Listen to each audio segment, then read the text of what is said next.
A huge asteroid, several hundred feet across, is dashing towards Earth through the black nothingness of the cosmos. Ooh. Brace for the terrible news. There's a 72% chance it might hit Earth in 14 years, with potential impact zones being North America, Southern Europe, and North Africa, some of the most densely populated areas on the planet. Astronomers have been keeping a close eye on the space invader for a few months, but now it's moved too close to the Sun, and tracking it is impossible for the next 7 months. Of course, there's a 28% chance that it will miss our planet altogether. But what if it doesn't? Global devastation and destruction, that's what.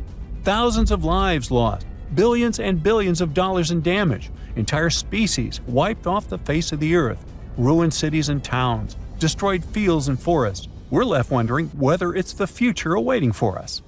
Well, now you can breathe easy. That's just a hypothetical scenario created by NASA to prepare for a situation like this. The space agency has been thinking about this kind of disaster for years. Even cooler, they run what-if asteroid exercises every 2 years to get scientists, state agencies, and international experts on the same page. The last one occurred in April. Over 100 people took part in that event. During such asteroid drills, experts pretend that a giant space rock is heading our way. Then they work through all the tricky questions they can come up with, like how big is it? Where might it hit? What should we do? It's like a massive brainstorming session to make sure that if it ever happens, we won't have to start from scratch. To make these scenarios feel as real as possible, NASA's Center for Near-Earth Object Studies gets involved. These are folks who track real asteroids and calculate their orbits. So they simulate months of asteroid observations, complete with uncertainties about its size, trajectory, and potential impact zones. It's the kind of uncertainty that makes decision-making way harder, just like it would be in real life. Now, if an astronaut really was aiming at Earth, it wouldn't be just one country's problem. It would be everyone's. That's why this exercise brings in international experts. In April, it happened for the first time. They worked alongside U.S. agencies like NASA's Planetary Defense Coordination Office and FEMA to understand how the world might respond to such a crisis, since an asteroid impact would have dire consequences globally. Now, the big question is, can we actually stop an asteroid from hitting Earth? Here, there are two main options experts consider. First, we could send a spacecraft to gather more info. If we knew more about the asteroid's size, mass, and orbit, we'd be able to make better decisions about what to do next. The second option is to try to deflect it. Basically, it means bumping the asteroid off its course so that it misses Earth. This might sound impossible, but NASA's DART mission has already proven that we can do it. 2 years ago, they crashed a spacecraft into a small asteroid called Apophis and successfully changed its orbit. It was a huge victory for planetary defense. But missions like that take tons of time to plan, prepare, and carry out. That's why spotting dangerous asteroids as early as possible is so important. Currently, NASA is working on a new telescope called NEO-Surveyor, which is set to launch in 2027. Unlike good old telescopes, NEO-Surveyor is designed to detect even the trickiest asteroids, including ones orbiting close to the Sun. It'll give us a better chance to act early and potentially stop an asteroid before it becomes a threat.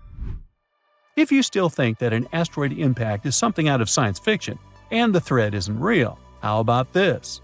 Early on Sunday, January 21st, a small asteroid about 3 feet wide entered Earth's atmosphere and luckily burned up over Germany. NASA's Scout Impact System spotted it 95 minutes before it hit and predicted exactly when and where it would arrive. At 1:32 a.m. local time, the asteroid turned into a blazing bright fireball, visible as far away as the Czech Republic.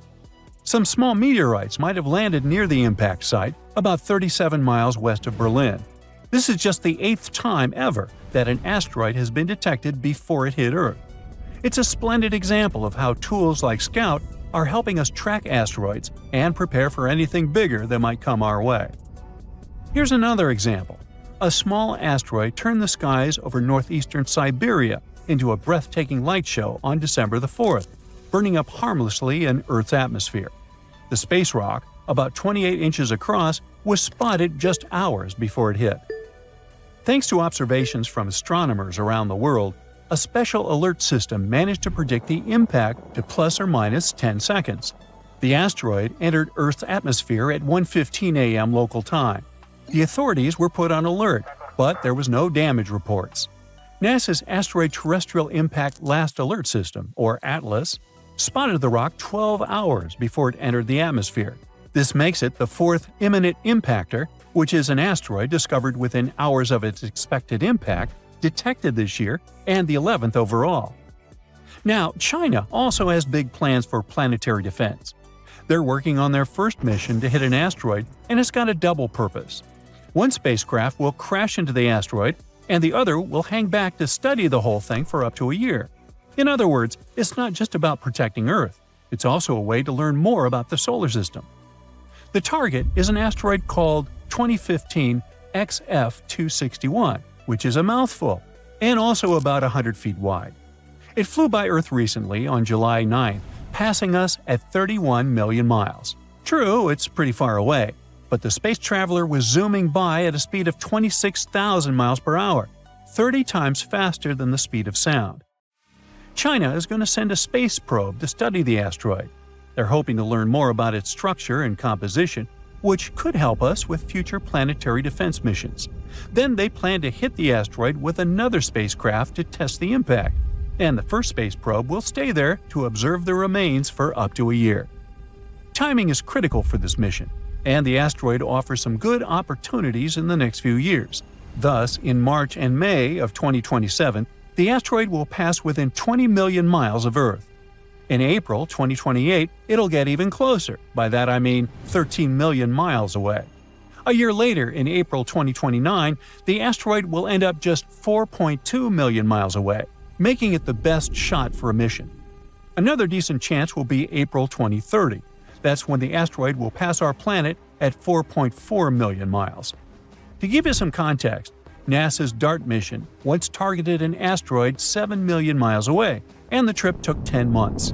So China's planners have to pick the right moment, depending on how long their spacecraft will need to get there. The mission is expected to start around 2027. At the same time, this won't be China's first attempt to target an asteroid.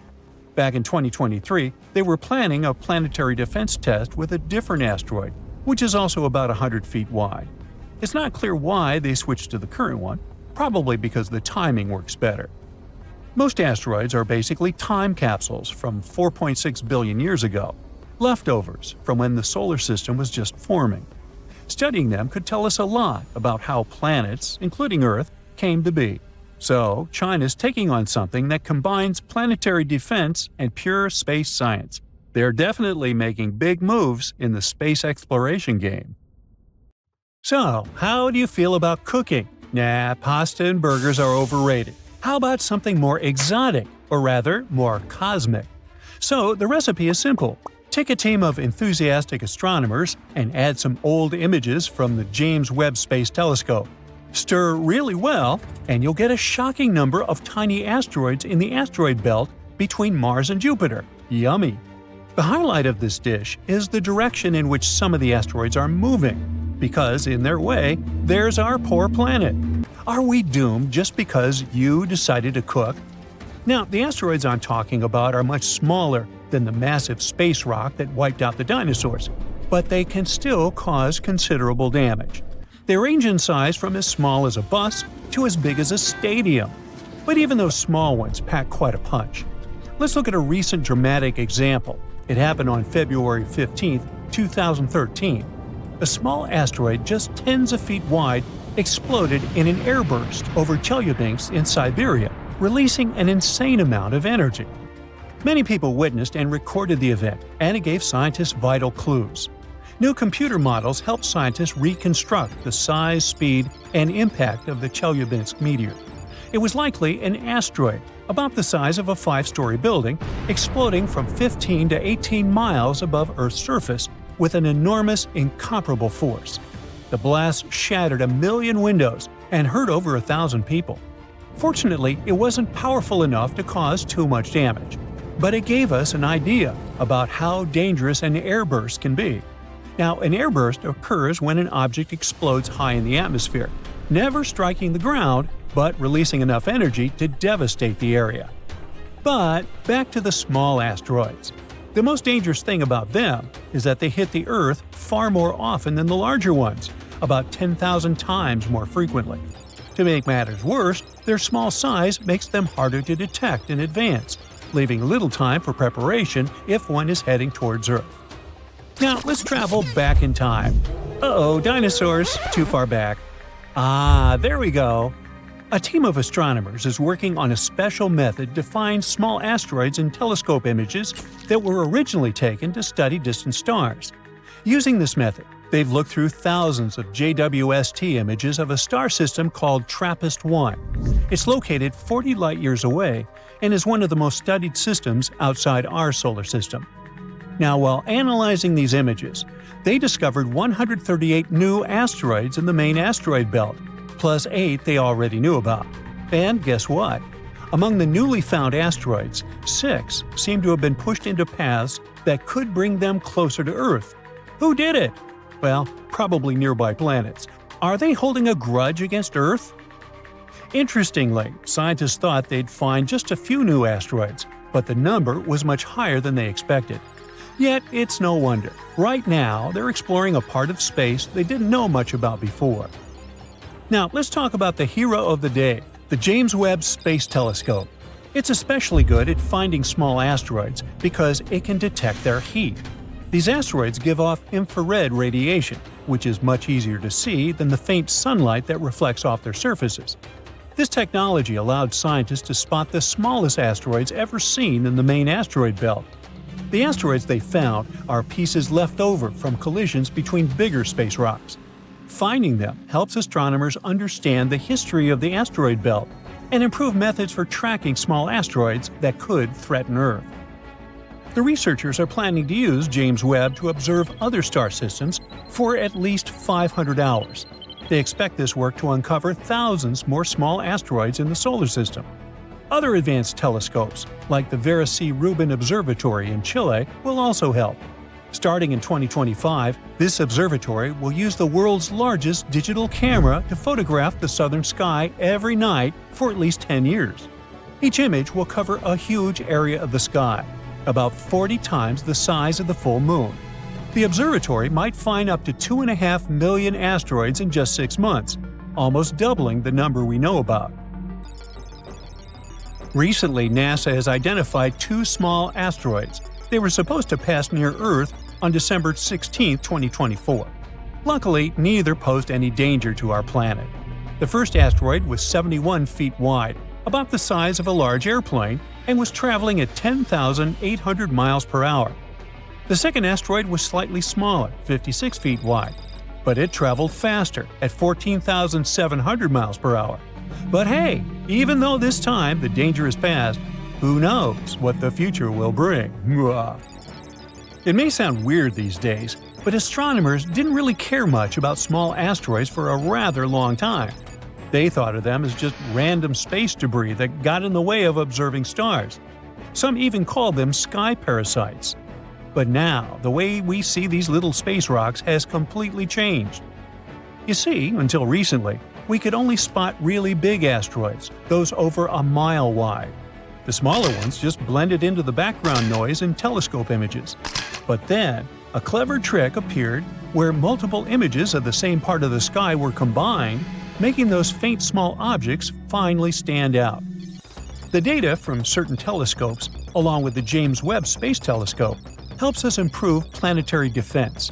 But there's more to it than just protecting our planet. Studying these small asteroids also teaches us about how the solar system evolved. There are so many of them because they're fragments from collisions between bigger space rocks. One researcher has said this is like looking at old data in a new way. These small asteroids, which people used to think of as space junk, are crucial for understanding our solar system and even preparing for whatever the future holds. Among those hundreds of millions of rocks orbiting the Sun in the asteroid belt between Mars and Jupiter, some are especially worrisome. They come close enough to Earth for it to be quite concerning. NASA classifies asteroids that orbit within 30 million miles of our planet as near-Earth objects, and those could pose a serious threat if they were to collide with our planet. Right now, NASA is closely monitoring an asteroid named Bennu. This is a fairly large space rock, measuring about 1,600 feet across. It could, potentially, crash into Earth in 159 years. First, the astronauts spotted it in 1999. So currently, experts believe that there's a small chance Bennu could drift into Earth's orbit and collide with our planet by September 24, 2182. Would it be bad? Well, to put it in perspective, Bennu is taller than the Empire State Building. If it hit Earth, it would generate 1,200 megatons of energy, an amount so massive that nothing on Earth could generate that. NASA scientists are particularly concerned about a tiny chance that Bennu could pass through a gravitational keyhole during a flyby in the 22nd century. This keyhole is a region in space that could set the asteroid on a path that brings it directly to Earth. Now, Bennu flies by Earth every 6 years and has had 3 close encounters with us in 1999, 2005, and 2011.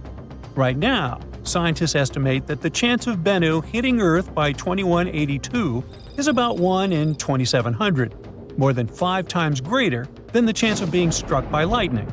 Although the chances of Bennu colliding with Earth are very low right now, this space rock is still classified as a potentially hazardous asteroid because it might come as close as 4.65 million miles to Earth. Now, this asteroid is another space rock that we need to keep an eye on.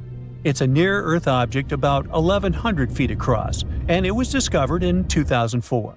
Initially, it was considered one of the most dangerous asteroids ever detected. Apophis quickly gained attention because experts believed it could pose a serious threat to Earth because of its close approach to our planet in 2029. However, after further study of its orbit, astronomers determined that there was no risk of a collision for at least a century. Well, we can all breathe easier now, can't we? Asteroids are a serious, very real danger. Some of them are big enough to cause a lot of trouble if they collide with Earth. One asteroid in particular is making headlines these days. A new study has revealed there's a small chance it could hit our planet during its close flyby in 2029. But the question is unusual. Will the asteroid survive this encounter? Apophis, which got its name from Apep, the Egyptian deity of chaos and disorder, has become one of the most infamous asteroids. Discovered in 2004, this space object is about 1,100 feet wide. It's about the height of the Eiffel Tower in Paris. Because of its size and the close flyby predicted for 2029, astronomers classify Apophis as a potentially hazardous object. Those are asteroids and other space objects that pass close to Earth and are big enough that we really need to pay attention to them. Right now, scientists say the chances of a collision are slim, less than 1 in a billion. So, at the moment, we can probably claim that Earth is out of danger.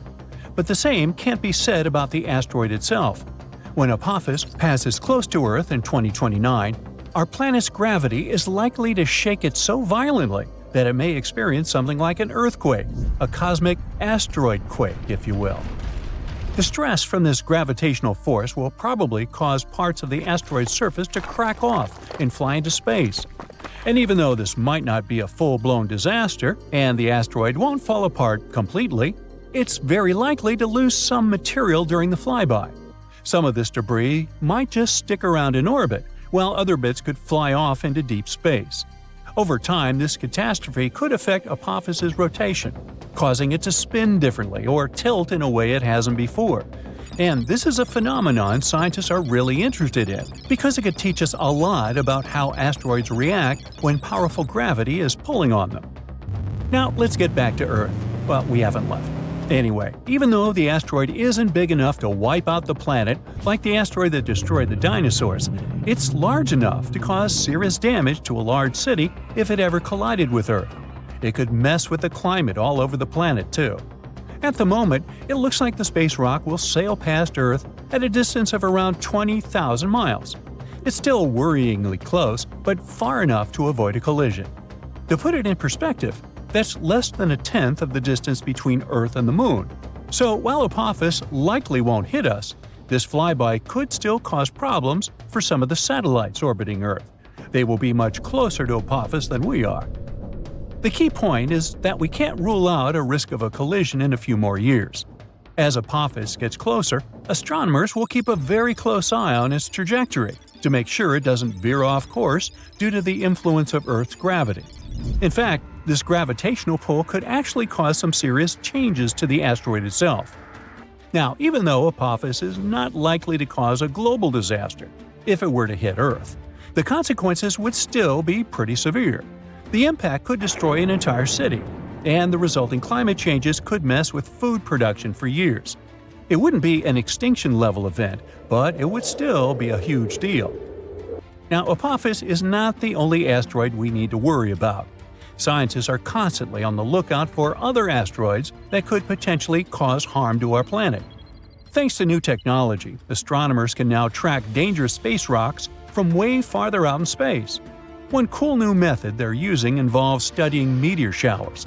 These showers are actually caused by long-period comets that have been orbiting the Sun for hundreds or even thousands of years. As these comets pass by, they leave a trail of dust and debris, which can end up creating meteor showers when Earth passes through them. Scientists analyze the properties of meteor showers, like their speed, direction, and where they come from. This can help them trace the particles back to their parent comet or asteroid. It's actually a big deal, because it means we might be able to spot potentially hazardous asteroids long before they get close to Earth. The upcoming Legacy Survey of Space and Time project, which is being run out of the Vera Rubin Observatory in Chile, is going to help astronomers track these space rocks from even farther away. Astronomers are going to create a detailed map of the sky and the regions where meteor showers are most likely to occur. It'll help them predict which asteroids might become a problem for Earth in the future, giving us plenty of time to prepare or come up with a plan. But even now, there are many space rocks that can potentially cause a lot of trouble to our planet. Let's look at some of them. Here's the asteroid Bennu. Astronomers discovered it in 1999. This carbon-rich rock is about 1,600 feet across. It's the height of the Shanghai World Financial Center. Didn't you know that? At the moment, this asteroid is the greatest threat to Earth that we're aware of. But don't panic yet.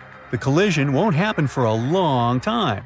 In fact, scientists calculate a 0.037% chance, which is about 1 in 2,700, of Bennu striking Earth on September 24, 2182. I won't be around then. If Bennu does hit our planet, the impact would release so much energy that it would be enough to cause massive destruction in a large region. But luckily, it wouldn't wipe out the entire planet. Still, if Bennu hit a city, the consequences could be catastrophic. NASA's OSIRIS-REx spacecraft has recently visited Bennu and returned with samples, so scientists are learning more about this asteroid all the time. The next asteroid is another one to keep an eye on. It was first discovered in 1950, but wasn't seen again until 2000. Right now, scientists say there's a very slim chance, 1 in 34,500, that it could hit Earth on March 16, 2880, 800 years into the future. So, am I worried? Nah. If it did strike, it would release so much energy it could lead to a global catastrophe, potentially wiping out humanity. Or not. Our next asteroid has been discovered only recently. It was spotted in October 2023. It has a very low chance of striking Earth on October 10, 2119. Man, they got it down to the day? Now, if it were to collide with our planet, the impact would release a lot of energy, which would have a devastating effect for large areas. So, while the arrival of this asteroid is a long shot, this asteroid is still worth keeping an eye on.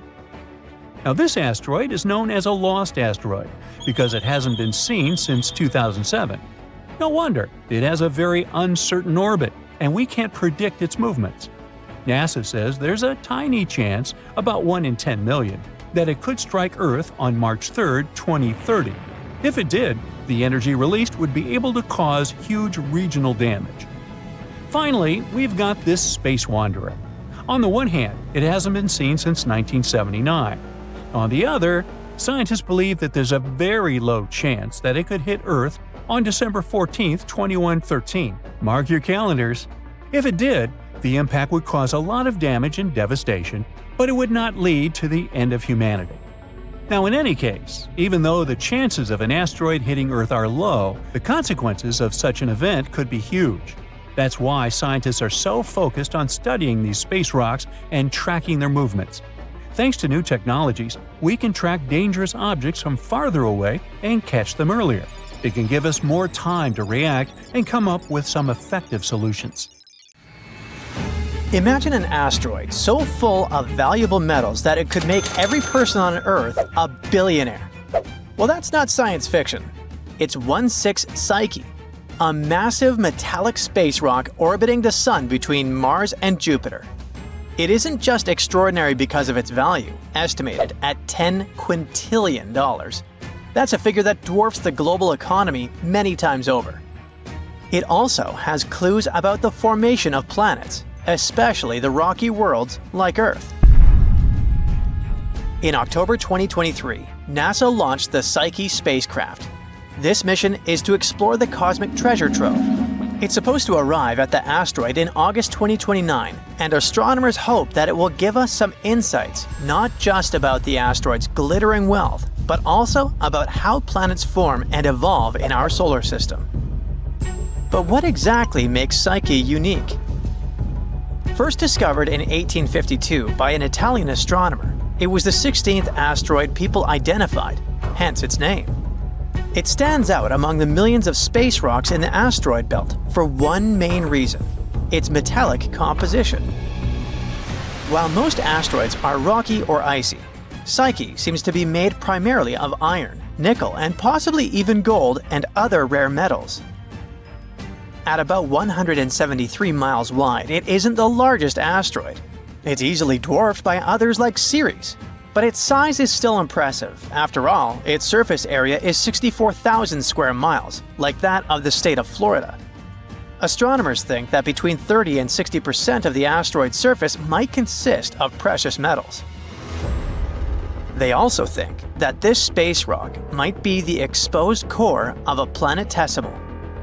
A planetesimal is basically a protoplanet, a large space body in orbit around a star, developing into a planet.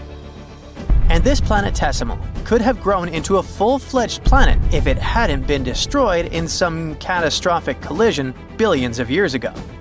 If this theory is correct, Psyche can give us a unique glimpse into what lies deep within terrestrial planets like Earth, where planetary cores are hidden thousands of miles beneath thick crusts and mantles. Now, remember that spacecraft that went to explore the asteroid? After embarking on its ambitious mission, the Psyche probe will travel a mind-boggling 2.2 billion miles to reach its goal. This journey will take nearly 6 years. On its way to the asteroid, the spacecraft will pass by Mars in May 2026 and use the red planet's gravity to slingshot itself deeper into space. This maneuver is called a gravity assist, and it will boost the velocity of the probe and refine its trajectory toward the asteroid. By the time it reaches its goal in August 2029, the spacecraft will be set to orbit the asteroid for at least 26 months. During this time, it will analyze its surface, figure out its composition, and attempt to unravel its history. The probe is equipped with some pretty cool tools. One of them is called a multispectral imager. This instrument will snap high-resolution images of the asteroid's surface. It's supposed to help astronomers to study its texture and composition. Then, the probe has a gamma-ray and neutron spectrometer.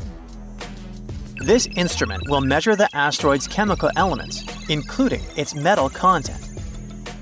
A magnetometer will detect a magnetic field, if any, which could confirm Psyche's origin as a planetary core. And finally, an X-band radio system will help determine the asteroid's gravity field, which can offer insights into the asteroid's internal structure. NASA isn't sending the spacecraft to assess the value of the space rock as a mining target. Well, at least not yet. The main goal of the mission is science. Researchers hope to answer fundamental questions about how planets form and evolve.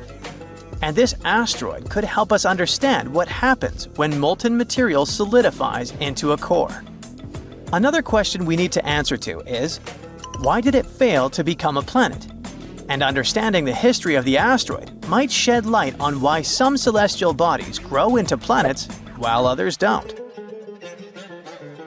While NASA's mission is purely exploratory, it has also sparked interest from the point of view of asteroid mining.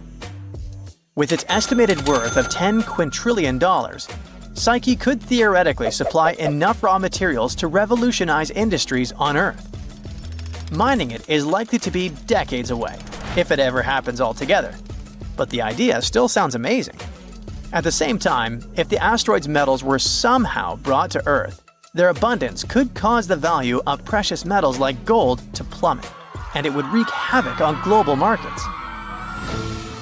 Speaking of valuable resources, let's find out how Earth got its own gold, platinum, and other rare metals. These elements, aka highly siderophile elements, have a cosmic origin story, and it's every bit as dramatic as Psyche's. These precious metals were born in violent cosmic events billions of years ago. Many appeared in kilonovae, explosive collisions between neutron stars. These metals were then scattered across space and eventually became part of the gas and dust cloud that formed our solar system. When Earth formed, those metals sank towards its iron-rich core, but not all of them ended up deep inside the planet. Destructive collisions with rogue protoplanets like the Mars-sized Theia, which most likely helped to form the Moon, trapped some elements in Earth's mantle. Recent computer models have explained how this happened. After each major collision, Earth's surface temporarily became a magma ocean, a molten layer of rock. As metals sank through the magma, they reached a partially solid layer that slowed their descent, keeping them in the mantle instead of the core. These metals then moved closer to the surface under the influence of thermal convection. That's what made them accessible for mining billions of years later. While Psyche's metals are all over the news, space has more to offer than just gold and iron. Scientists have discovered, or rather theorized, the existence of different gemstones scattered across the cosmos, like diamonds. The thing is, diamonds are made of pure carbon, and this element is abundant in the universe. On Earth, diamonds form deep in the mantle under high pressure and temperature. In space, conditions for diamond formation can occur in surprising places. For example, nanodiamonds, which are really tiny diamonds, have been found in meteorites. Sometimes they contain gases that give us clues about the early solar system. Scientists believe that it might rain diamonds on our ice giants, Neptune and Uranus. There, high pressures compress carbon into crystalline form. Researchers have also predicted that exoplanets in other solar systems could have gemstones like rubies and sapphires, depending on their size and proximity to their stars. Even Earth's moon had its own share of cosmic minerals. Scientists have found some traces of cubic zirconia in lunar rocks. So space might hold even more treasures than we've imagined. But let's get back to the Psyche mission. It might not only reveal the whole potential of space resources, but also underline the issues we could face while dealing with them. For example, mining an asteroid would require the usage of autonomous robots, machines capable of operating in harsh space environments. Plus, we would need efficient transport systems to bring materials back to Earth or process them in orbit. We would need to make sure that mining activities wouldn't damage ecosystems or space environments. There are also legal and ethical issues, like the Outer Space Treaty of 1967. It prohibits any nation from claiming sovereignty over celestial bodies. But with private companies entering the space race, debates over ownership and resource sharing are heating up. And finally, bringing such amounts of metals to Earth could destabilize global markets. So, experts suggest that space resources might be better used in space, for building habitats, satellites, and spacecraft. But no matter whether we ever mine 16 Psyche or not, its exploration will teach us more about the early solar system and the processes that shaped our planet. As of December 1st, 2024, the probe is heading for the asteroid, following the orbit around the Sun. Its journey promises not only to deepen our knowledge of the universe, but also to redefine what's possible for humanity as we reach for the stars. Hundreds of millions of rocks orbit the Sun within the asteroid belt between Mars and Jupiter, but only some of them come relatively close to Earth. NASA classifies asteroids orbiting within 30 million miles of our planet as near-Earth objects, and inside this group, there are particularly worrisome objects. Those are so large and orbit so closely to our home planet that they could turn into a real threat to the world should a direct collision occur.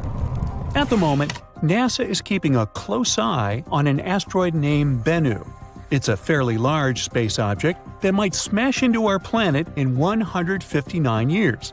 According to the experts, the asteroid, which was first spotted in 1999, is quite likely to drift into the orbit of our planet. If it happens, it might collide with Earth by the 24th of September, 2182. Asteroid Bennu is thought to be taller than the Empire State Building. If that hits our planet, the collision will release 1,200 megatons of energy. That's an enormous amount of energy that nothing built on Earth could produce. Scientists from NASA believe that during the flyby in the 22nd century, there's a tiny chance that the asteroid will pass through a gravitational keyhole. That's a region of space that might set the space traveler on a certain path, which could result in the asteroid crashing into Earth. Bennu flies by our planet every 6 years. It has had 3 close encounters with Earth in 1999, 2005, and 2011. These days, scientists estimate the chance of the asteroid hitting our planet by 2182 as 1 in 2,700. That's more than 5 times a person's chance of being struck by lightning. But even though Bennu's chance of colliding with Earth are quite low at the moment, the space rock has still been categorized as a, quote, potentially hazardous asteroid. All because it might come as close as 4.65 million miles from Earth. That's the reason why it's also classified as a near-Earth object. Bennu is a carbon-rich asteroid that was formed in the first 10 million years of the history of the solar system. That's around 4.5 billion years ago.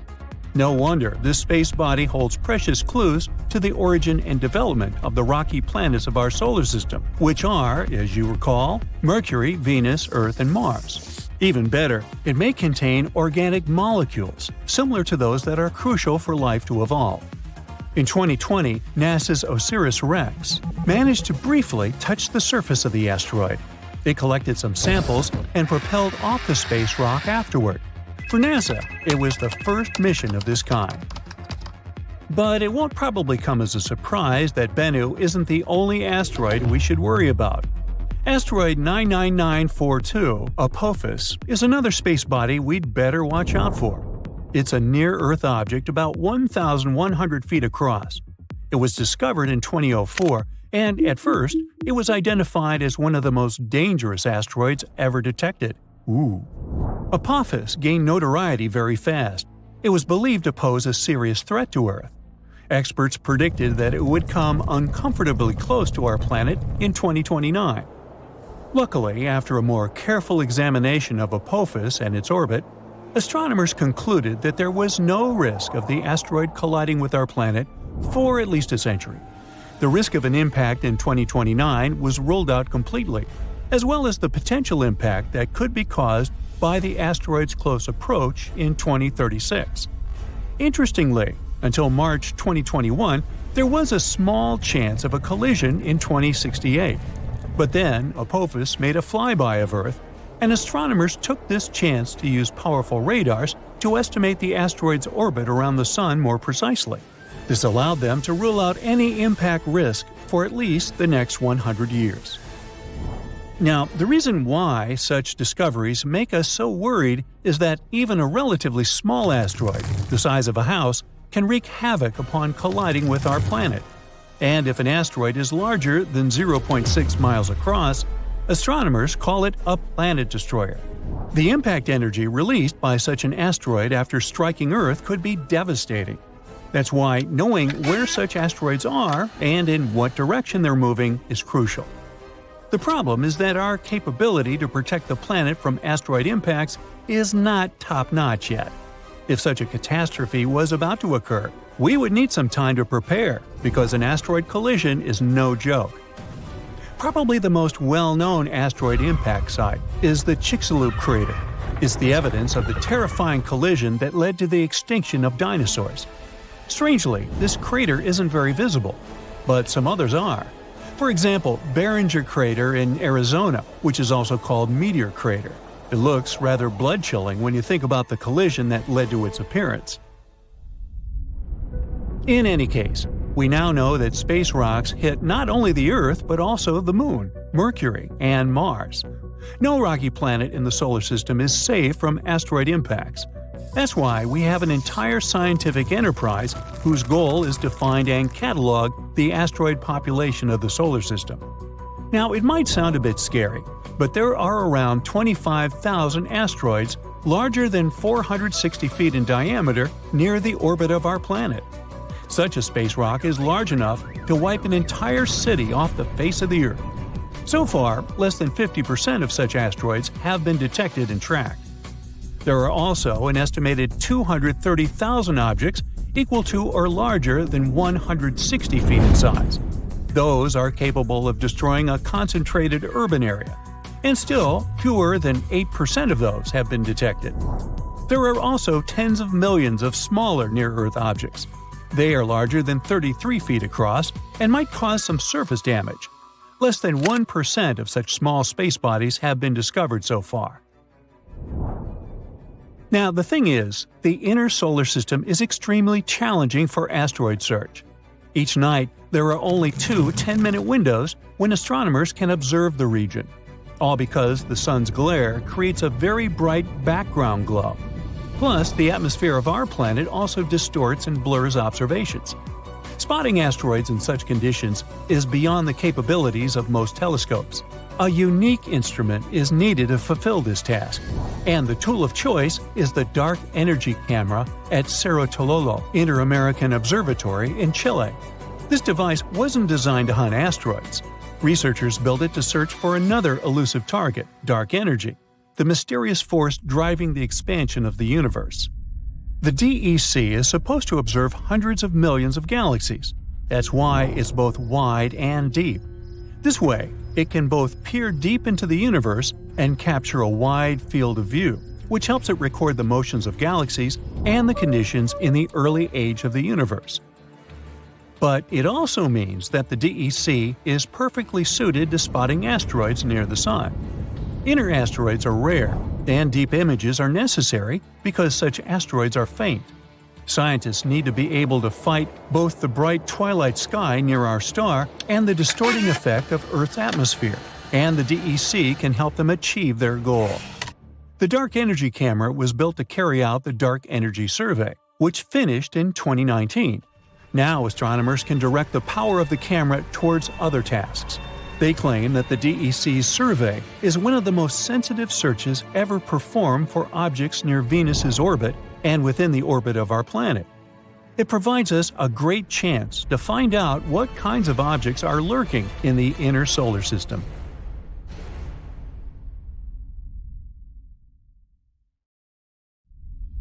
If an asteroid like Apophis hits Earth, we will be destroyed. Massive earthquakes will strike, and tsunamis will flood everything.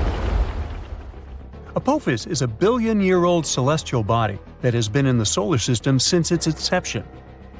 So you might be thinking, well, how likely is it that this giant space stone will collide with our planet in 2029? Well, let's find out, shall we? Apophis is a big, bad asteroid discovered in 2004 by the Kitt Peak National Observatory in Arizona. Since then, it has proudly held the title of one of the most dangerous asteroids ever located. It's around 1,100 feet wide, which is a bit bigger than the Empire State Building and the Eiffel Tower. Because of how scary it is, it was named Apophis, like the Egyptian immortal creature that was considered to bring eternal darkness and destruction to Earth. Oh boy. In 2021, researchers had a once-in-a-lifetime opportunity to study this floating rock when it passed near our planet, and we'll come back to that in a minute. Now, some scientists say that there is a small chance of Apophis hitting the Earth on Friday, April 13, 2029. The Yarkovsky effect is to blame for this, since it can slightly nudge this space rock towards Earth. This effect originates from the uneven emission of thermal photons from a rotating celestial object, resulting in a fascinating force exerted upon it in space. These emitted photons possess momentum and play a pivotal role in shaping the dynamics of the body. The asteroid has two sides, light and dark, just like the Moon. The light side faces the Sun and is warmer than the dark side. But the thing also turns, so the sides constantly change direction and temperature. This change could be detrimental because it slightly pushes Apophis toward Earth. Unfortunately, nobody knows how the Yarkovsky effect will influence the asteroid's path.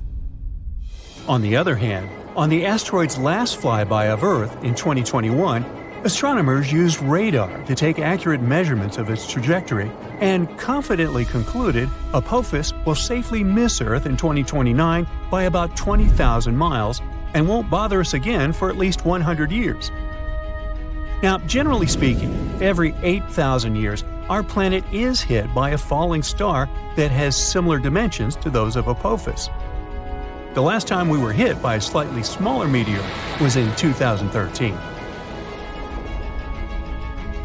A new spacecraft developed by NASA called the OSIRIS-REx was launched in 2016 to collect samples from another slightly less terrifying celestial body called Bennu.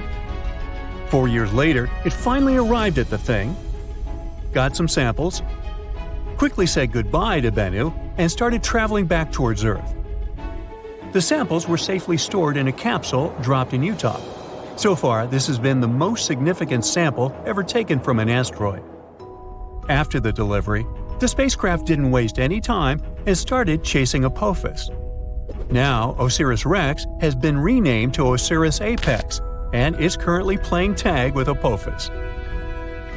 With some luck, on the 2nd of April 2029, when the asteroid zips close by Earth, the spacecraft will reach Apophis and land on it. It will stay on Apophis for 18 months, collecting valuable information and taking thousands of pictures. The asteroid will be monitored with the help of powerful telescopes. At some point, Apophis will get too close to the Sun, and then all the monitoring work will be on Osiris's apex back. If you live in Europe, West Asia, or Africa, you're one of those lucky people who will have a once-in-a-lifetime opportunity to see Apophis with the unaided eye. It'll be visible in the sky in these regions in 2029, and those who have telescopes will be able to spot it once again in 2036. OSIRIS-APEX will experience some problems because the asteroid has a thick crust, and the spacecraft won't be able to collect data as easily as it did with Bennu. OSIRIS-APEX has a unique thruster that will blow all the dust from Apophis while landing. This will be a perfect chance to analyze the surface of the asteroid to see what it's made of. The craft will spend 1.5 years mapping the asteroid, trying to detect changes in its shape. All this research will show how the celestial body is likely to move so we can better design plans to protect Earth from such things. In 2025, NASA is also going to launch the mission Apophis Pathfinder, and it will be the first spaceship to ever touch this asteroid. It will land approximately a year after its launch. Also, NASA has proposed sending a swarm of tiny craft into space to help humanity develop effective protective tactics against asteroid strikes. We know that Apophis originated in the primary asteroid belt between Mars and Jupiter. In the past million years, this celestial body has changed its path because of the considerable influence of Jupiter's gravitation. Now it seems like it favors the Sun more, meaning this asteroid will come very close to Earth. That's why it's classified as a near-Earth celestial body. A lot of tests and research have been done to find a way to deal with asteroids. Some solutions include drilling and detonating the space body from inside, or testing new technologies, like attaching rockets to it and trying to steer it away from Earth. We can also hit it with something moving at high speeds to make it change its course. Apophis is an S-type asteroid made of rocks and minerals like iron and nickel. and is shaped like a peanut. It can tell us a lot about the past and possibly the future. Sampling this space object could reveal how life on Earth began and how plants appeared. There are many theories that suggest that water arrived on our planet on an asteroid or a comet. Asteroids are like priceless time capsules. Unlike rocks on Earth, which have undergone thousands of changes, like erosion, most celestial bodies are still intact and much easier to study. When meteors fall on Earth, they get covered in debris that's impossible to clean. That's why studying Apophis, while it's still in space, is so important. Also, some asteroids are made of precious metals like platinum. Right now, we have a high demand for metals that we use in production, and mining metals on Earth is quite tricky. Just one large meteor might have iron, nickel, gold, and platinum that could last us millions of years. If Apophis has this amount of metals, well, we'd want to break it down and bring it back to Earth. One space rock could be worth quadrillions of dollars, making space mining highly profitable. And still, it would cost us more to get it back to Earth than to dig up these materials here. As technology progresses and new kinds of rockets are developed, this might become possible at some point.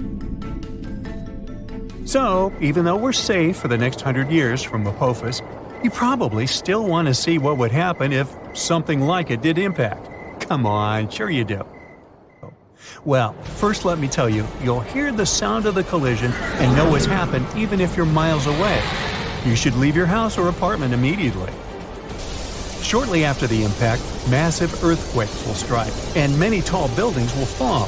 So, staying away from cities might be your best option if you have a choice. But don't escape by car. There will be massive traffic jams, and everyone will panic.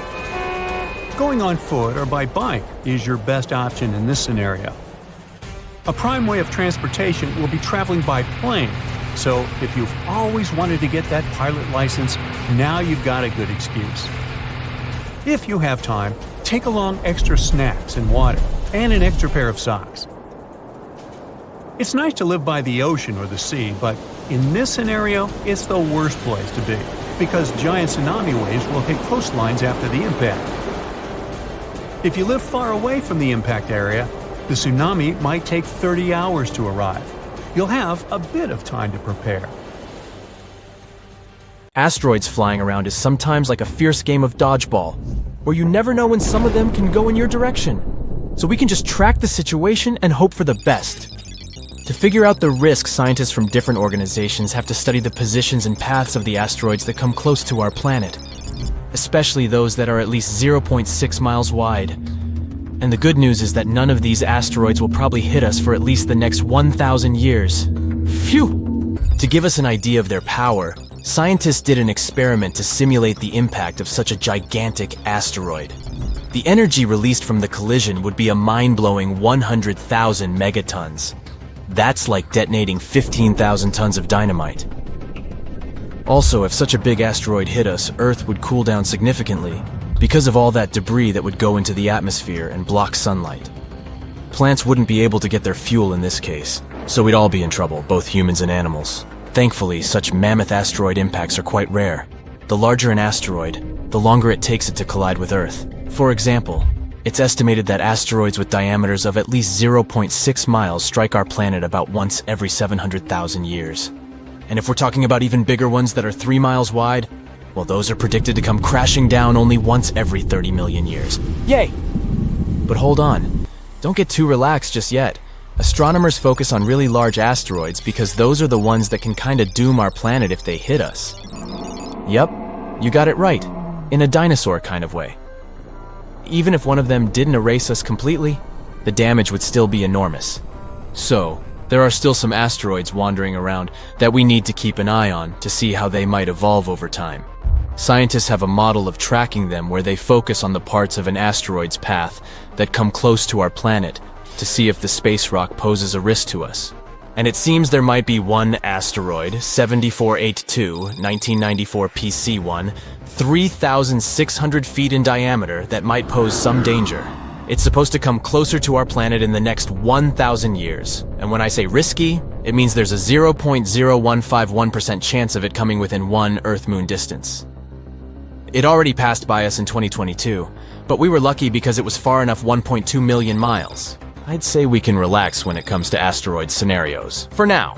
Asteroids slamming into Earth would be new for humankind, but not for the planet itself.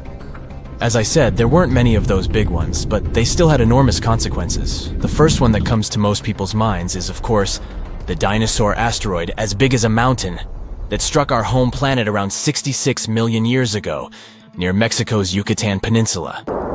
It was chaotic. Global firestorms and tsunamis were all over the place. Dust was blocking out the sun, and vaporized rock released sulfur, which then led to acid rain and the acidification of the oceans. But there was an even bigger fella that came before that one. Around 2 billion years ago, a gigantic asteroid crashed into our planet and left a massive crater in South Africa. The one we know today as the Redefort crater. And it seems this asteroid might have been even bigger than we all originally thought. Twice as wide as the space rock that erased dinosaurs. The Redefort crater is confirmed to be the biggest visible crater on Earth, with a diameter of about 99 miles. It used to be even bigger when it first formed, though. Maybe even 155 to 174 miles across. It's hard to figure out its true size because the crater has been eroding for the past 2 billion years. Think of it like slicing off layers from the rim of a bowl. The diameter gets smaller with each slice. When the asteroid, 7 to 5 miles wide, that wiped away dinosaurs hit Earth about 66 million years ago, it caused massive destruction. Forest fires, acid rain, tsunamis, and so much ash and dust that it changed Earth's climate. This all made about 75% of life on our planet extinct. The asteroid that created the Redefort crater was not only bigger, but it also traveled at a higher speed, which means the consequences there would have been even worse. But it happened a long time ago, and living beings were different back then. Maybe it was some bacteria that didn't even notice that something unusual was happening. Earth is not the only one. Lots of impacts have happened across our solar system too. For example, in our close neighborhood. Yup, moving to Mercury and its massive crater called the Caloris Basin. It measures about 950 miles across, which is more than the state of Texas. There's a ring of towering mountains around the crater which makes it look even more impressive. You can see different colors in the mosaic image of the Caloris Basin. They tell us more about the geology of the basin. The orange parts represent lava that once flooded the basin. These lava flows covered the original surface and added this specific orange hue. And after the lava flooded the basin on Mercury, smaller craters formed on top of the lava surface. These craters dug into the ground and uncovered the material hidden beneath the lava. Some of this material is blue in color. And this blue stuff could be a clue about what the original floor of the basin had looked like before the lava covered it. Venus, the hottest planet in our solar system, has a thick atmosphere that comes with a pretty good defense system against space rocks.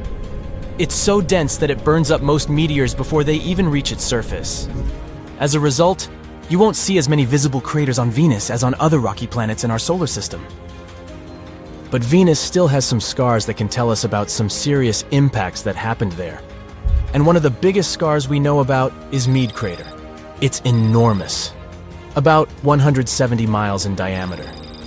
The inner floor of this crater is relatively flat and kind of brighter than its surroundings. It's possible that the crater ended up filled with a mixture of melted rock after the impact, and maybe even lava from volcanic activity on Venus. Want to get an idea of what Earth might look like without its protective layer called atmosphere? Just take a look at the moon. Its surface is littered with impact craters. This Tycho is one of the craters you'll easily notice on the moon. When you look at the full moon, you can spot it as a distinct circle with bright rays that radiate outward, slightly off-center on the lower left side of the moon. This crater, 53 miles wide, has a beautiful central peak in the middle that's topped with an intriguing boulder. The size of this boulder is impressive. It would fill about half of a typical city block here on Earth. When talking about craters, we definitely can't leave out Mars.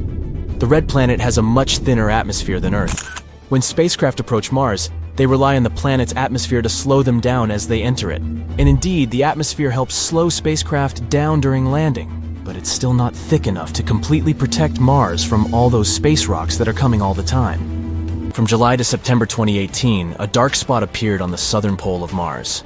It consists of two distinct patterns. A theory says that the bigger, lighter-colored blast pattern can be the result of an impact shockwave scouring the ice surface. The impact generated winds that spread out and scoured the ice.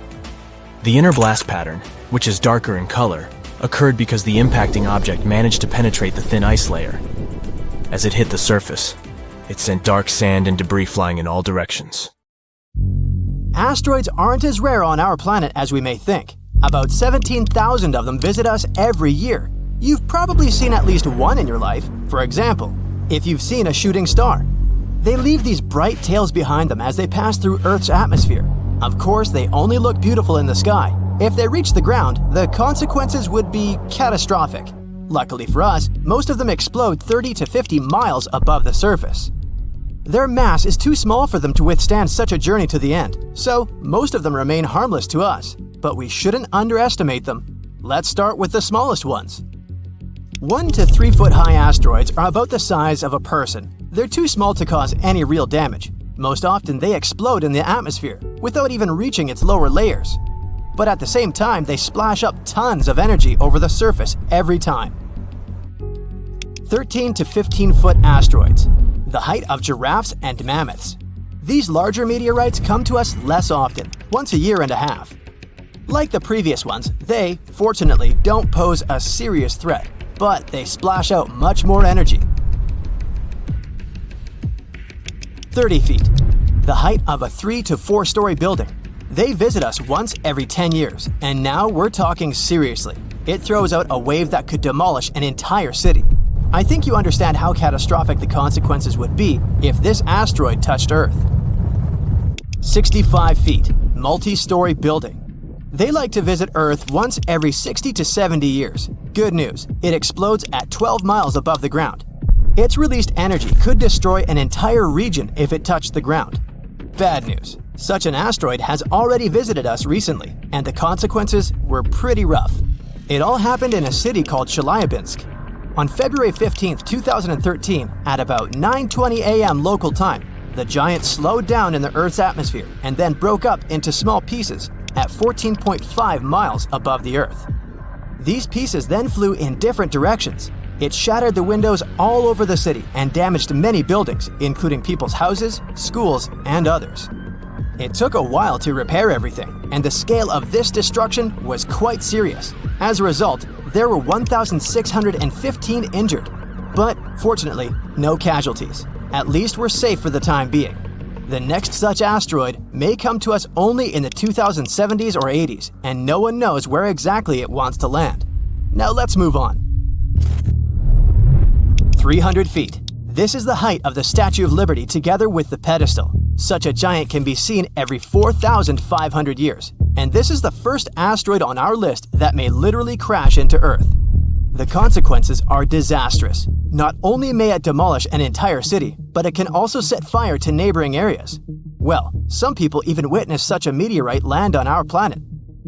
The notorious Tunguska meteorite is the biggest asteroid disaster that people have ever seen. It all happened on June 30th, 1908 in eastern Siberia. The meteorite was bright, like a second sun, and people felt the heat wave when it just approached the Earth. It exploded near the river. Fortunately, the whole area was surrounded by taiga, and there were no big cities nearby. But even there, it immediately destroyed a lot of trees. Serious forest fires broke out. The sound of the explosion was heard by people hundreds of miles around. At tens of miles around, all the houses' windows broke. The magnetic storm that resulted from this collision lasted 5 hours. The consequences were truly disastrous, but perhaps this is not the worst thing that awaits humankind. 99942 Apophis, 1,215 feet. It's slightly bigger than the Eiffel Tower. This meteorite, as scientists discovered in 2013, will be our next guest. Collisions of such force occur in about 100,000 years, and this one is gradually approaching. The force of such an explosion is equal to the force of the catastrophic eruption of the Krakatoa volcano in 1883. This eruption is considered one of the most destructive in history. It caused a terrible tsunami. 165 cities and settlements were completely destroyed, and another 132 were seriously damaged. People all around the globe could feel the consequences of this eruption, at least to some degree. Such an asteroid could leave a 3.5-mile crater, and this is one we'll face in the distant future. But calm down, no need to panic yet. By 2070, the meteorite will be almost 174 million miles away from us. It still has a very long journey ahead of it, so we're safe for at least 100 years, or even more. Besides, our planet has survived something even worse. 3,280 feet. This is higher than the tallest tower in the world, the Dubai Burj Khalifa Tower. Such collisions occur once every 500,000 years. We're not sure when such a collision occurred the last time. 70% of our planet is covered with water. If such meteorites fell into the ocean, it would be extremely difficult to find their traces. But we can assume the possible consequences. The wave would have swept across the entire hemisphere. The crater would be about 9 miles in diameter, and that would be a complete disaster. The last event of such a force happened 26 to 28 million years ago. It was an eruption of the supervolcano La Garita, which is located in the southwest of Colorado, USA. It was one of the most powerful known supervolcanic phenomena in history. During this monstrous eruption, a significant part of the current state of Colorado was destroyed. Scientists are still not sure how far the ashes have spread, but there was an even bigger meteorite in the history of mankind. The consequences of that impact were irreversible for an entire species of animals. I think you know what I'm talking about. Chicxulub meteorite, the thing that wiped the dinosaurs off the face of the Earth. This happened about 66 million years ago. These collisions in general happen about every 500 million years. The height of the Chicxulub meteorite was 12.4 miles. It's so high that when it touched the ground, it could reach the stratosphere. Even looking at the 124-mile diameter crater left by this meteorite, you can understand how huge it was.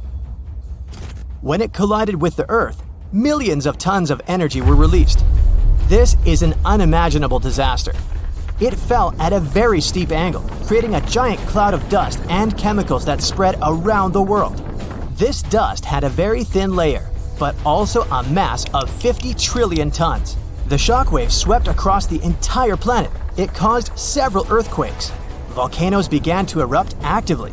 Forest fires broke out everywhere, all over the world.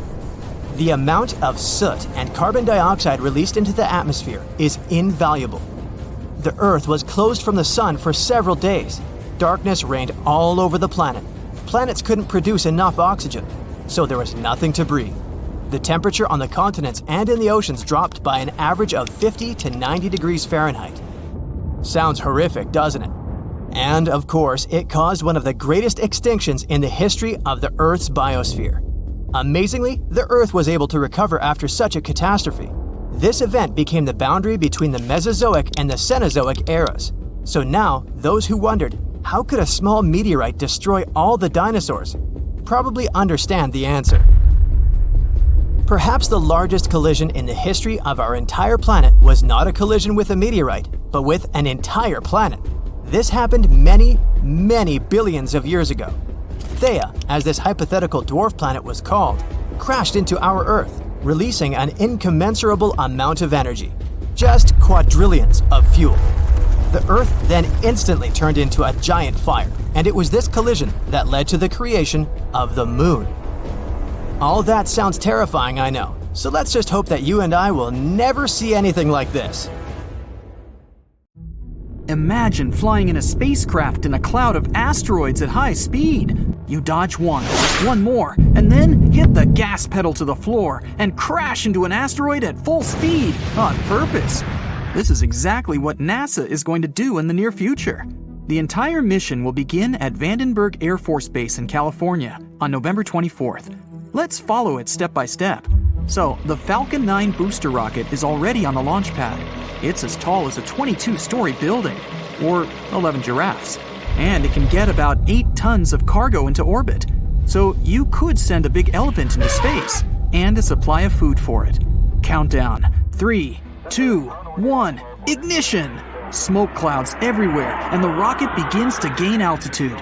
9 engines are working at full power to accelerate the rocket. At its peak, it reaches speeds 10 times faster than the speed of sound. And then, the rocket engines shut down, and the rocket's first stage undocks to return to Earth. A couple of seconds later, the second stage receives the ignition command. It turns on its one engine and climbs even higher to orbit. The cargo capsule then opens and releases the DART spacecraft. DART stands for Double Asteroid Redirection Test. Once released, the spaceship deploys 2 large solar panels.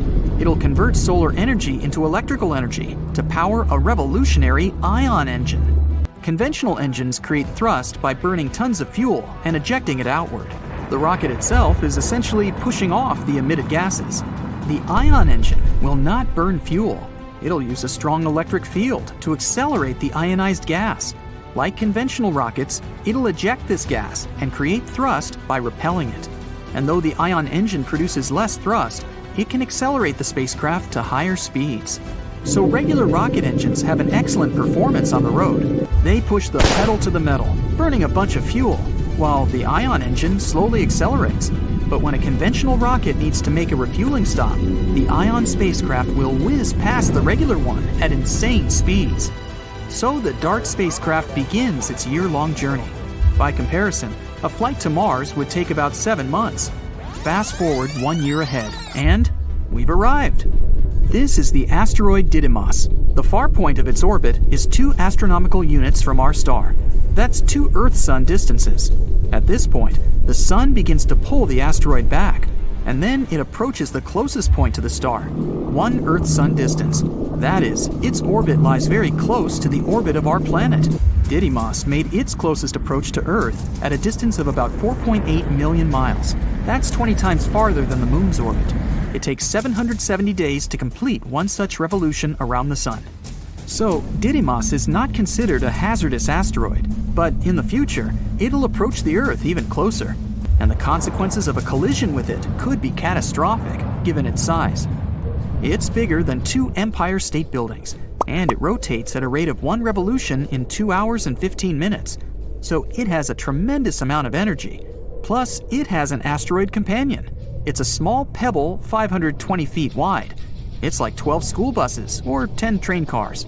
Its orbital period, that is, the time it takes the pebble to make a complete circle around the asteroid, is about 11.9 hours.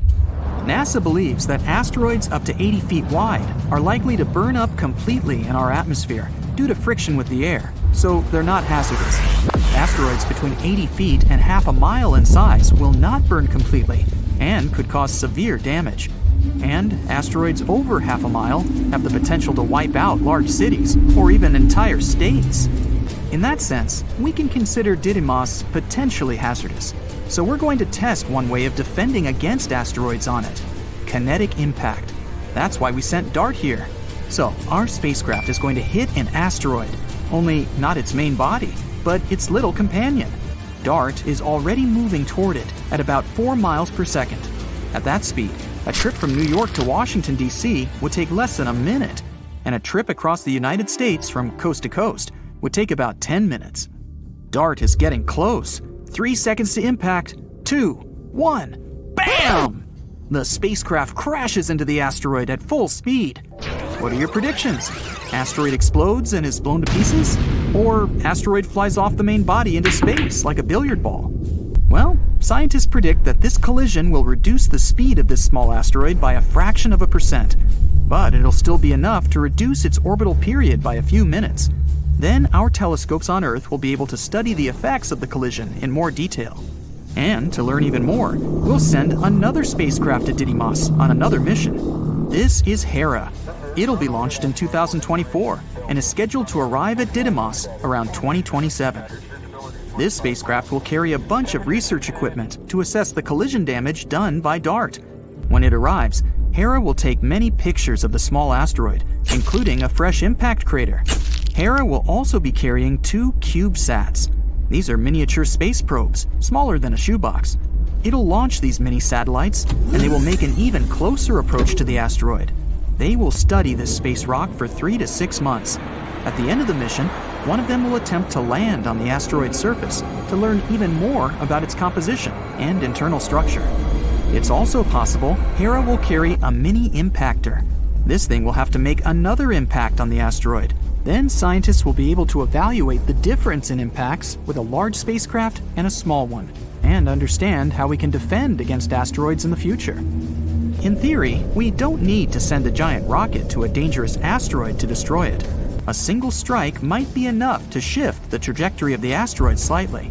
On a cosmic scale, changing the trajectory, even by a fraction, would dramatically change the asteroid's finish point. But kinetic impact is not the only way to deal with hazardous asteroids. Check out the gravity tractor. For this technique, we need to send a spacecraft toward the asteroid too. Only it won't crash into it. It'll have to go into its orbit. Any asteroid has a force of attraction, and it'll pull the spacecraft toward it. But the spacecraft's engines will keep it at the same altitude, so the asteroid itself will start attracting to the spacecraft. This method is reliable enough, but it takes a long time. And it'll only work if we detect a potentially hazardous asteroid many years before it arrives at Earth. We should have enough time to send a spacecraft to the asteroid and then carry out an asteroid tractor technique. The other option is a laser. When an asteroid is found, we need to aim a powerful laser beam at it. It'll heat up a certain point on the asteroid, causing the material there to evaporate. This is where physics comes into play. The material on the asteroid evaporates upwards. It makes the asteroid itself move downward. Just like our rocket engines work, the burning fuel is ejected one way and the spacecraft moves the other. We can also use solar power instead of lasers. To do that, we need to build a big space station, which would be equipped with a lot of magnifying glasses. Have you ever tried to burn letters on a wooden surface with a magnifying glass? Well, we'd be doing the same thing, but with an asteroid. The space station will have to focus lots of the sun's rays into one point on the asteroid. Again, the material evaporates because of the high temperature, and this causes the asteroid to change its trajectory slightly so that it flies past our planet. How about foil? That's right, we can avoid a collision with an asteroid by using ordinary foil. We would have to wrap the asteroid in the same reflective material. Then the asteroid won't absorb the sun's rays, but will instead reflect them. This creates a little pressure on the surface of the asteroid. It's as if the sun's rays are pushing the asteroid, and it'll be able to change its trajectory. And not the most obvious but reliable option is conventional rocket engines. We can put several powerful engines on the asteroid. This would create thrust and change the trajectory of the asteroid. And if there are enough engines, we can even take control of the asteroid. So when a bigger space rock appears on the horizon, we'll turn on our engines and point the asteroid straight at it. Such a collision can completely destroy even a very large asteroid. And it would make for one epic light show. You look up and see a bright orange flash in the sky. A bit later, you hear a boom so loud the window panes around you burst into pieces. And then you see it. A giant piece of space rock burning high above your head, heading for Earth. When it touches the surface, the explosion leaves behind an enormous crater. It's 12 miles deep and as wide as Lake Michigan. After that, 3/4 of all living organisms on our planet are on the edge of survival. This event took place about 66 million years ago, and the bright flash in the sky was the very asteroid that wiped out the dinosaurs. These days, people have many ways to protect themselves, like we could hide in bunkers deep underground and survive. Such bunkers would already come in handy since there are many asteroids in the sky, and some of them are just waiting for their ticket to Earth to wreak some havoc. For example, the asteroid 1990 MU. In 2027, it'll come alarmingly close to our planet. Many people fear that Earth's gravitational pull will trap the rock, which is the size of 2 Brooklyn bridges. In this case, it'll start to move closer and eventually crash into the planet's surface. Such an impact would cause a shock wave that would be felt on other continents. Once the asteroid hit the ground, there would be an explosion. It'd be so bright, people would think a new sun appeared right here on Earth. The collision would release a huge amount of energy that would then turn into heat. Everything around the impact site would catch fire. And if the asteroid fell in the water, it would cause tsunami waves higher than the Empire State Building. Many coastal cities would be flooded. The dust that would rise after the explosion would cover the sun. The world would be plunged into darkness. If the dust stayed in the air long enough, the climate on the planet would change and Earth would start to freeze. If you think such a small meteorite can't cause serious damage, look at the Chelyabinsk meteor. It hit the Earth in the winter of 2013. When the space rock entered the atmosphere, people miles away heard a loud bang. The brightly burning object was approaching the surface at about 11 miles per second. Halfway through the flight, it split into several pieces. This caused several stronger shock waves. When the meteorites hit the ground, it caused a major earthquake, and the aftershock from the explosions shattered the windows of 5,000 buildings. People in 6 cities around the crash site felt the aftereffects of the fall, and this meteorite was only 60 feet wide. Fortunately, the asteroid 1990 MU will move past our planet. We'll be safe. Whew! But the next asteroid to approach Earth is going to be 3 miles wide. It's called 3122 Florence. If this giant hit our planet, it could wipe entire continents off the face of the Earth. In 2017, this space rock got awfully close to us. It could be seen in the sky even with a small telescope. Now, the next asteroid is the biggest one to worry about, 1999 JM8. It's about as wide as Manhattan, and it has an unnerving habit of approaching Earth a bit too close for everyone's liking. A small asteroid named 2020 VT4 got closer to our planet than all others have ever done. In November 2020, it flew over the Pacific Ocean at an altitude a bit smaller than the distance from Los Angeles to Las Vegas. That space rock was about the size of a big car. If it did make it to Earth's atmosphere, it would burn up completely before touching the ground. Falling asteroids and meteorites aren't uncommon on our planet. Luckily, most of them burst into flames and burn up before they enter the atmosphere. Mars is to blame for such frequent meteor showers. The planet isn't far from the main asteroid belt in the solar system. Sometimes, the gravitational pull of the red planet grabs asteroids from there. Then, Mars spins them around and flings them in our direction, just like a slingshot. So, Mars is a bully. Good thing we're protected by Jupiter. It's the largest planet in our solar system, and it has an incredibly strong gravitational field. It keeps the asteroid belt in line and protects us from being constantly hit by a rain of meteorites. And that's good news, considering Ceres is in the asteroid belt. This enormous space rock is so big that it was once considered to be a planet. Then, for many years, scientists called Ceres an asteroid. But in 2006, it was finally classified as a dwarf planet. This space object contains a third of the total mass of the asteroid belt, which is about 4% of the Moon's mass. If Earth were as large as a nickel, Ceres would be about the size of a poppy seed. So, what if an asteroid several miles across was heading toward our planet and people had to stop it? Well, we could break the space rock into smaller pieces. A massive explosion could be used to do this. People wouldn't even need to land on the giant asteroid. Getting close to its surface would be enough. Boom! A powerful burst of energy would split the asteroid into several large pieces and tons of debris. The smallest rocks would burn in the heat released in the blast, and it would also change the asteroid's trajectory. The larger fragments would burn up while entering the atmosphere. All witnesses of this unusual meteor shower would have a chance to admire a beautiful fire show. Another means of protection could be a kinetic battering ram. Simply put, it would be a huge object that people would send towards the asteroid approaching Earth. Or it could be a heavy spaceship. This is the method scientists produced to prevent the asteroid Apophis from falling to Earth. This guy is 1,200 feet across and often passes by our planet, coming as close as 19,000 miles above Earth's surface. The asteroid is going to pass close to our planet again in 2029, and there is a possibility that in 3036 it might crash into the Earth. If it happened, the explosion would leave a crater more than 3 miles across. Within 6 miles of the impact zone, all buildings and subway tunnels would be crushed or severely damaged.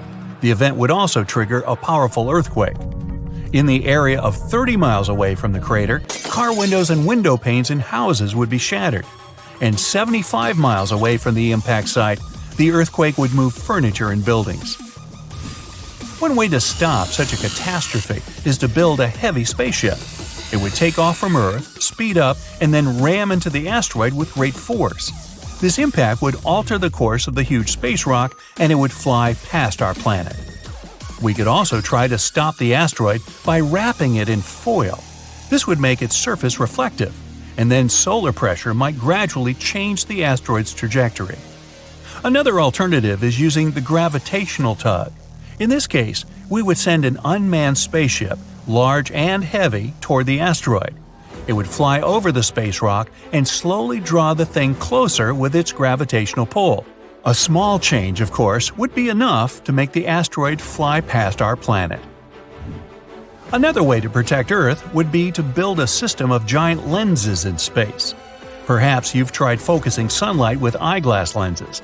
Then you know how hot this sunlight can get. Now imagine having many giant lenses that are all directed at one point. Scientists think that focusing such a powerful beam of light on the asteroid would make the rock melt and evaporate, slowly changing its route. And one more way to protect ourselves from the asteroid would be to install several rocket engines on its surface. It would turn the space object into a rocket, and we could set its course from Earth. Rogue stars pose a much bigger danger. Like asteroids, they fly through space and can collide with anything in their path. The problem is that they have a gigantic mass, sometimes comparable to our Sun's. Around 70,000 years ago, a duo of rogue stars whooshed past the Sun. It didn't affect Earth, but caused some disturbance on the outskirts of the solar system. This event is likely to happen again someday. The rogue star Gliese 710, about half the mass of our Sun, is moving toward our solar system right now. There's a possibility that it'll begin to grab asteroids from the outer asteroid belt and toss them at us. And then, rare meteor showers you can observe these days will become a regular occurrence. But right now, this rogue star is extremely far from our world, and there's a bigger chance that it'll pass by without affecting our peaceful existence.